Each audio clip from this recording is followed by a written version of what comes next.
Welcome to She Coaches Coaches. I'm your host, Candy Motzek, and I'm going to help you find the clarity, confidence, and courage to become the coach that you are meant to be. If you're a new coach, or if you've always wanted to be a life coach, then this is the place for you. We're going to talk all about mindset and strategies and how to, because step by step only works when you have the clarity, courage, and confidence to take action. Let's get started.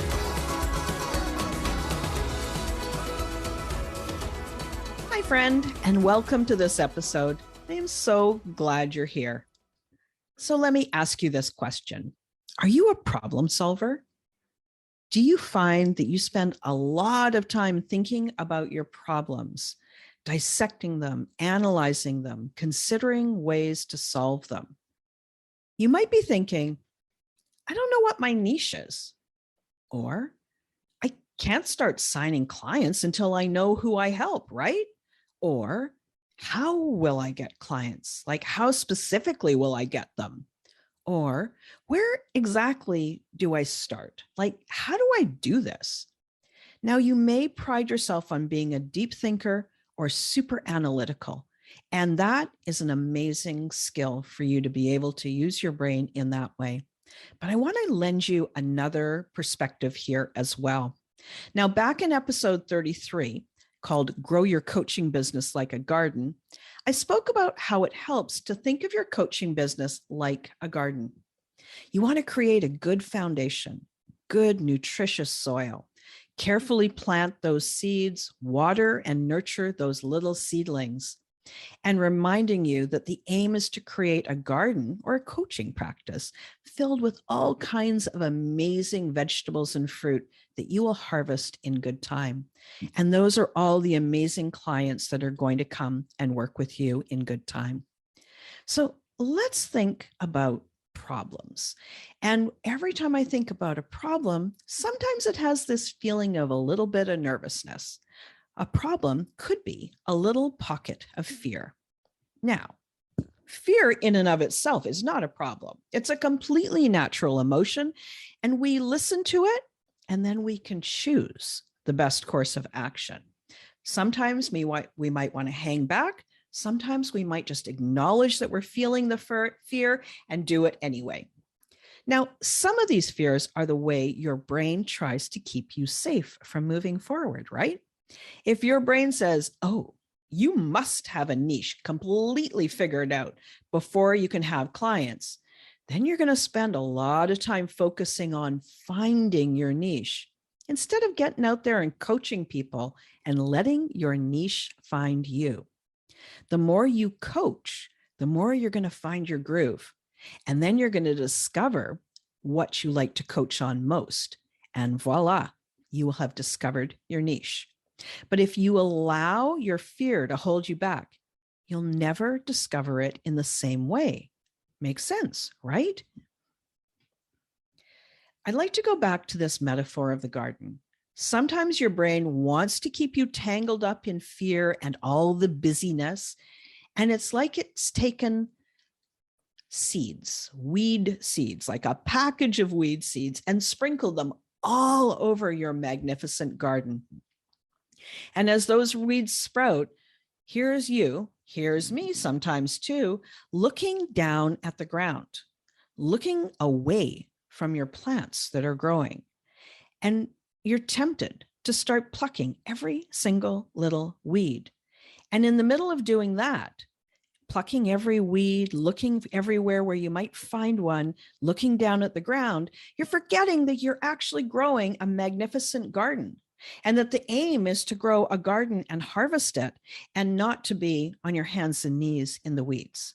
So when you're intently focused on pulling all those little weed seedlings, you're not tending to the plants that you planted intentionally. You're not pruning them. You're not harvesting the fruit. You're not being thankful for the veggies that are already growing. You're stuck at the level of the weeds.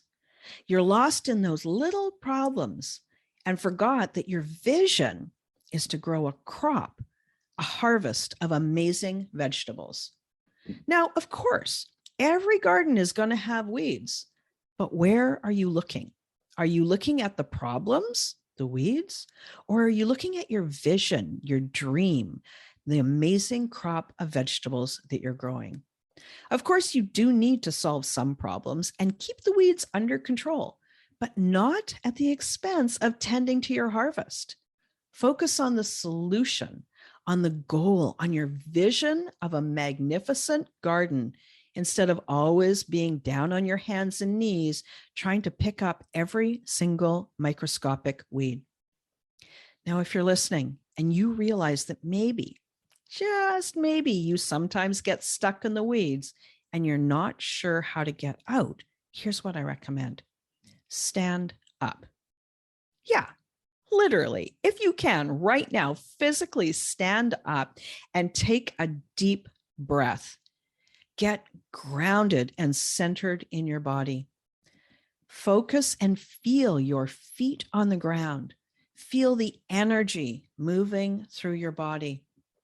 And remember why you're doing this. Why is this important? If you're like most of the amazing people that I know, you want to make a difference and make money. You want to have a positive impact on the world and feel free. You want to coach. You want clients, and you know that this is what you're meant to be doing. So connect with your vision. And if you're still in doubt, the first step for any coach, whether you're a brand new coach just starting out, or you're a coach who's been here for a while and you're getting a little bit stalled in your growth, the first step is always to coach. Yeah. I want you to coach and coach and coach some more. Get great at your craft. Find people, invite them to coach with you. If it needs to be free to start out with, fine. If you only want to charge a small amount, that's fine too. Just start coaching real, live humans. Help them. Show up for them. Hold space for them and start making a difference.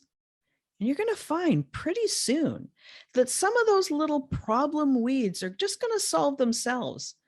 And then you'll also be surprised to find out that some of those weeds don't even matter. As you create clients and you're focused on helping your clients, pretty soon you're going to have more demand for your service than you have space. And once you've created demand, then you can begin to raise your rates. And that's why I don't worry that if you decide to start for free or a small amount, I know that once you start to fill your calendar, you can always raise your rates. Hey, I appreciate that you guys are here and I appreciate that you're listening. And I would love it if you would share these episodes with your family. And you can share them with your coach buddies and with your friends too. Thank you for helping me to share these concepts. My aim here is to create a really lasting, positive impact. I am so honored that you're here, and I would love to invite you to be part of my community. And if you're ready to get started, sign up for my free resource library, the Coaches Online Business Academy. There is a ton of free stuff in there waiting to help you right now. Plus, you get to download some of those free screensavers I've been talking about for the past few episodes. And if you want even more help, maybe you've had enough of trying to do it all by yourself, and now you want to work more closely with me, click the link in the episode notes to find out how to apply to work with me. I'll be back and I'll speak with you again next week. Thanks again for listening today. Please hop on over to Apple Podcasts and leave a review. Also, I would love to hear from you. Did something that I say resonate? What else would you like to learn about? Click the link in the player and leave a comment on the post. This is going to give me great ideas for future episodes so I can help you best. Join me again next week for more coaching, support, and teaching to help you become the confident coach you are meant to be.